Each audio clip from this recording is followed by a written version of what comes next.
C'est le sans-filet avec Michel qui est drôlement en forme. Mais on va parler de Sam Bennett qui a reçu son invitation aux Jeux olympiques parce que Anthony Cirelli s'est blessé. Es-tu content de le voir là? Oui, je suis content parce que l'an passé, il a eu un grand rôle dans le tournoi des 4 nations.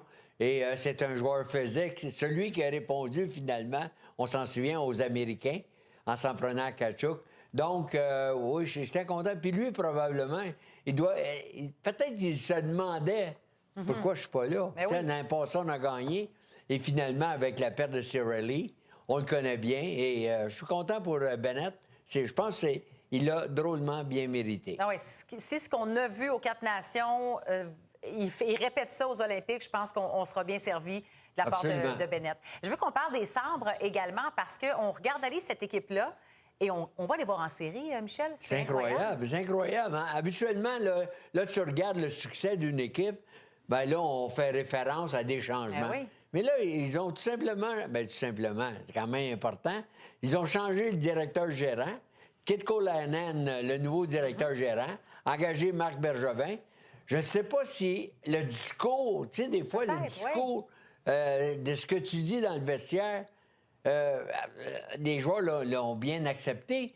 Mais depuis ce temps-là, les Sabres de Buffalo, pas seulement jouent bien, représentent une des meilleures équipes. Je les regarde match après match. Ils jouent avec confiance.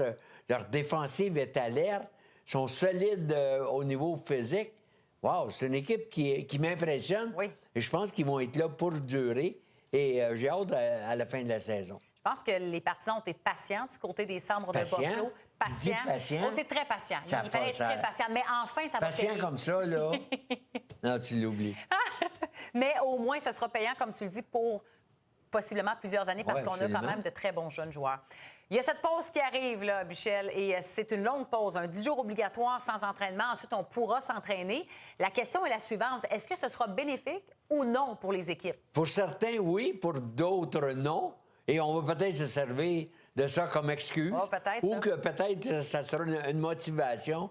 Il y a sûrement des équipes qui vont être peut-être avantagées parce qu'il y a certains joueurs blessés qui vont revenir au jeu. Je pense en Floride, à l'exemple Barkov qui a commencé à patiner. D'autres équipes, peut-être, qui vont entreprendre de mauvaise façon.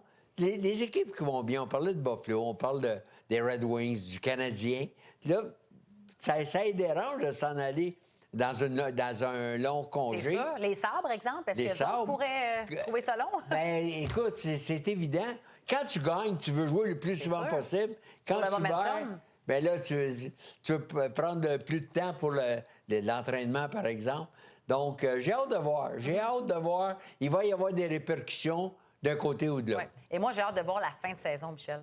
On a encore un horaire qui sera hyper chargé pour la fin de la saison. Mais tu sais, avec un classement aussi serré des équipes jamais vu qui tentent de... Hein, c'est fou, Ce soir, là, on parle des Bruins, on parle des Sabres.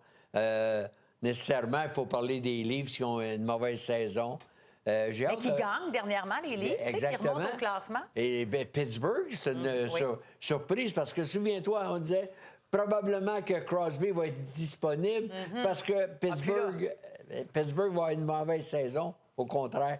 Non, la fin de saison va être effrayante parce que c'est trop serré dans la conférence de l'Est. On adore ça. Merci, Michel. Merci. On prend une pause et au retour, place à la deuxième période.